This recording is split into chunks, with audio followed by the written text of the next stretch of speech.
Hello friends, my name is Anuj Kumar and I welcome you all to the official YouTube channel of Texarch, जहाँ पर मैं आपसे सभी तरह की फाइनेंशियल, लीगल, सेक्रेटरियल अपने फील्ड से जुड़ी हुई काफ़ी सारी अपडेट्स आपके साथ शेयर करते रहेंगे। So make sure you subscribe our channel and hit that bell icon so you don't miss out on any legal updates. आज की इस वीडियो में हम लोग जो बात करने वाले हैं वो बात करने वाले हैं हम FFMC के बारे में, full fledge money changer licence. तो ये लाइसेंस होता क्या है, किन लोगों के लिए ज़रूरी होता है, इसके लिए क्राइटेरिया क्या होता है, कैसा प्रोसेस रहता है और ये कब रिवोक हो सकता है। आज की वीडियो में हम लोग इस बारे में जानने वाले हैं। तो बेसिकली ये लाइसेंस उनके लिए इम्पॉर्टेंट होता है जो कंपनी, जो बंदे जो ऐसी ट्रेडिंग एक्टिविटीज़ फॉरेन एक्सचेंज से रिलेटेड, फॉरेन सिक्योरिटी से रिलेटेड एक्सचेंज एक्टिविटीज़ में रहते हैं ना, तो उनके लिए लाइसेंस इंपॉर्टेंट होता है ऑब्टेन करना। तो और इस लाइसेंस को जो रेगुलेट करता है वो करता है RBI इस लाइसेंस को रेगुलेट करता है। तो आइए जानते हैं कि पहले ये लाइसेंस होता क्या है और कैसे ऑपरेट करते हैं। अगर एक लाइसेंस होल्डर है जिसके पास FFMC का लाइसेंस है तो वो कैसे ऑपरेट कैसे करता है। तो बेसिकली इनका जो सिंप्लीफाइड वर्जन है, मतलब ऑपरेट कैसे करते हैं, ये क्या करते हैं, ये परचेज़ करते हैं फॉरेन करेंसी को इंडियन रेसिडेंट्स से और इन्हें सेल करते हैं टूरिस्ट या फिर कोई भी फॉरेन पीपल। तो ये बेसिकली इंडियन रेसिडेंट्स से फॉरेन करेंसी परचेज़ करते हैं और इन्हें बेचते हैं फॉरेन पीपल या फिर जो भी टूरिस्ट आते हैं इंडिया में, तो उन्हें चाहिए होती है इंडियन करेंसी, तो एक्सचेंज, तो ये एज अ मीडिएटर काम करते हैं फॉरेन करेंसी के एक्सचेंज का। ये प्रोसेस ऑफलाइन भी होता है, ऑफलाइन इन द सेंस कि फिजिकल फॉर्म में हमारे पास मनी आई है, हमने फिजिकल फॉर्म में लिया, फिजिकल फॉर्म में आगे दी है, और ऑनलाइन प्रोसेस भी रहता है थ्रू बैंकिंग चैनल्स। तो ये प्रोसेस दोनों रहता है। तो अगर आप FFMC का लाइसेंस ऑब्टेन नहीं करना चाहते, आप उसकी फ्रेंचाइजिंग चाहते हो, तो ये चीज़ भी पॉसिबल है, लेकिन उसके लिए आपको 2 कंडीशन है जो फुलफिल करनी पड़ेगी। तो पहली कंडीशन है कि आपके पास एक फिजिकल प्लेस ऑफ बिजनेस होना चाहिए जहाँ से आप ऑपरेट करते हैं, फिजिकल प्लेस ऑफ बिजनेस। और दूसरी चीज़ ये है कि आपके जो नेट ओन फंड्स है ना, नेट ओन फंड्स वो मिनिमम ₹10 लाख होनी चाहिए। तो ये दोनों कंडीशन आप फुलफिल करते हैं तो आप FFMC की फ्रेंचाइजिंग ले लीजिए, आपको FFMC के लिए अप्लाई करना ज़रूरी नहीं होगा। तो ये तो था कि FFMC कैसे ऑपरेट करता है और फिर फ्रेंचाइजिंग कैसे होती है। अब हम ये देख लेते हैं कि एलिजिबिलिटी क्राइटेरिया क्या है FFMC के लिए। अगर आपको FFMC लाइसेंस चाहिए तो उसके लिए एलिजिबिलिटी क्या होनी चाहिए। तो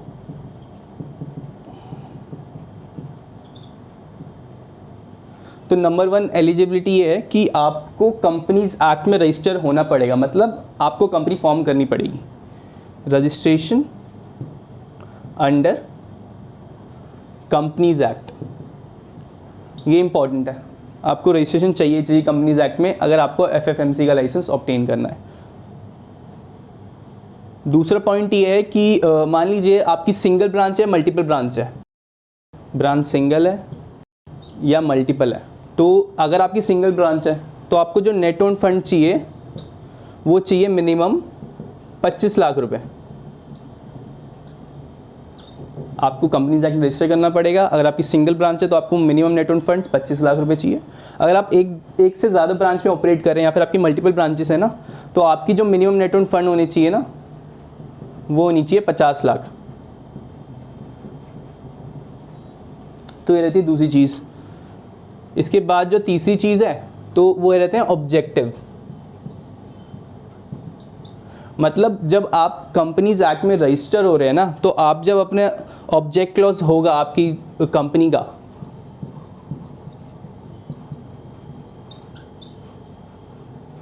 ऑब्जेक्ट क्लॉज में आपको स्पेसिफिकली ये चीज़ लिखनी पड़ेगी, स्पेसिफाइड करवाना पड़ेगा कि आप मनी एक्सचेंज एक्टिविटी में इंडल्ज हैं।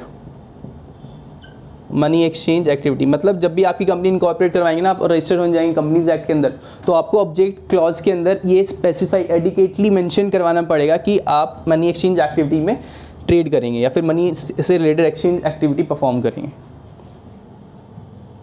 और जो इसकी चौथी चीज़ है कि जो भी एक रहता है department of revenue intelligent, department of revenue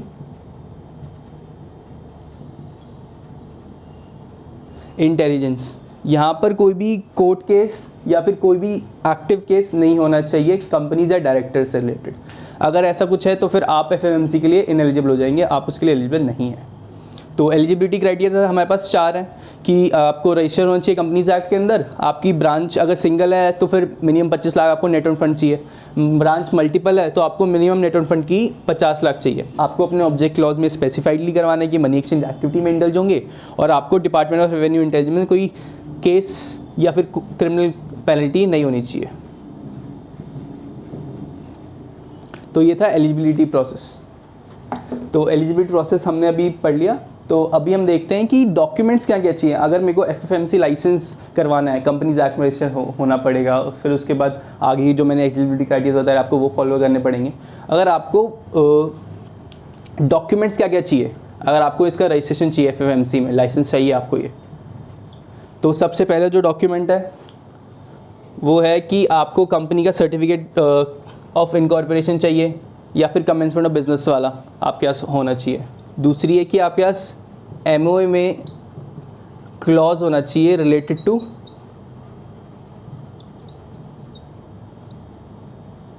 money exchange activity.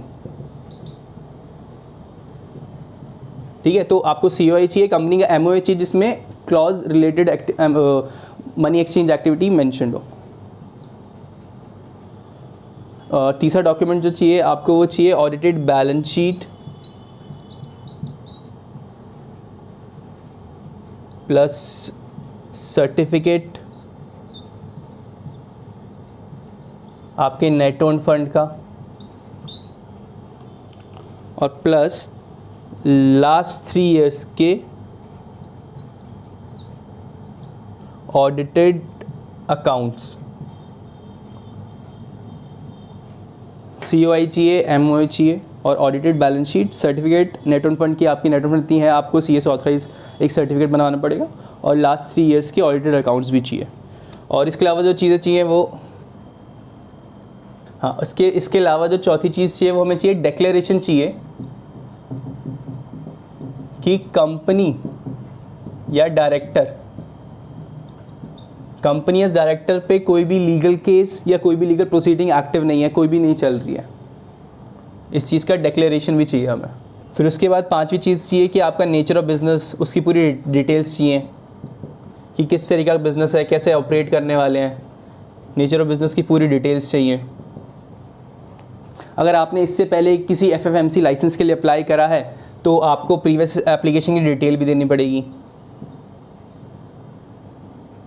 और आपको एक बोर्ड रेजोल्यूशन भी चाहिए कि आप अप्लाई कर रहे हैं एफएफएमसी लाइसेंस के लिए, और इसमें अंडरटेकिंग भी जाएगा कि वो आप मनी एक्सचेंज एक्टिविटी में इंडल्ज हैं।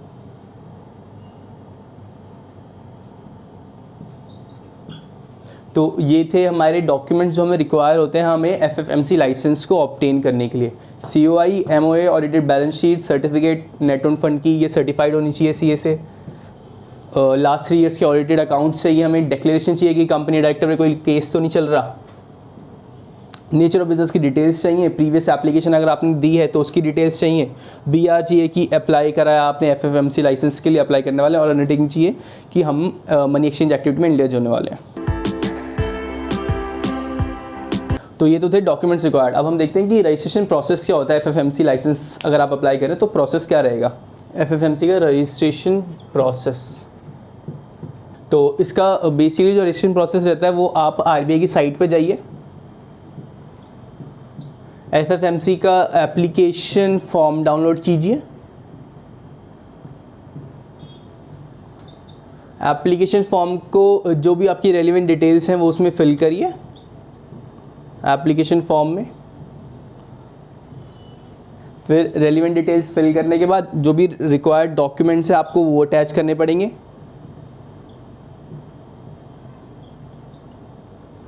रिक्वायर्ड डॉक्यूमेंट्स अटैच करने पड़ेंगे,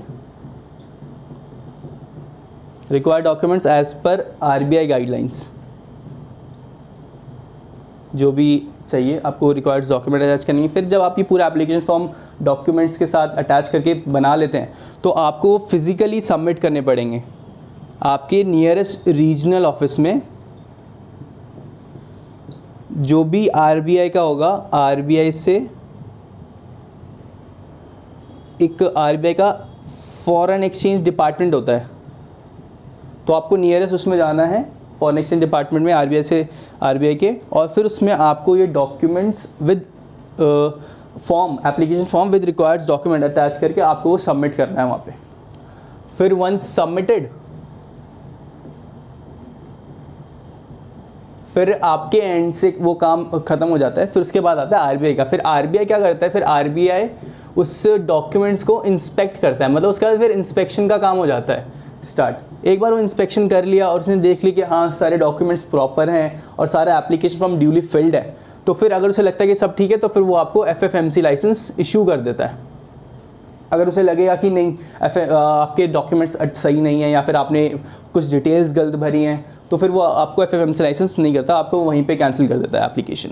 तो ये था हमारा पूरा रजिस्ट्रेशन प्रोसेस। अब हम देखते हैं कि कौन कौन सी कंडीशन होती है कि आरबीआई या तो कैंसिल कर देता है, हमारा रिवोक कर देता है कैंसिल लाइसेंस को। तो उसके लिए क्या क्या कंडीशन होती है कि कौन कौन से सर्कमस्टेंसेस पे हमारा लाइसेंस रिवोक हो सकता है या हमारा लाइसेंस कैंसिल हो सकता है। तो अब हम वो चीज़ देख लेते हैं एक बार।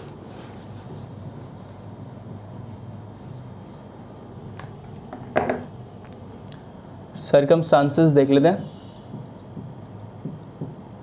लाइसेंस रिवोक के, कि हमारा लाइसेंस रिवोक कर दिया है, रेवोकेशन।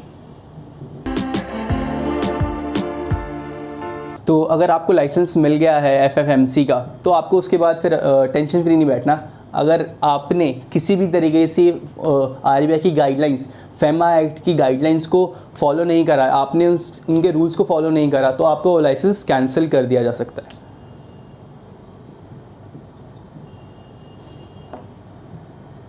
FEMA act 1999।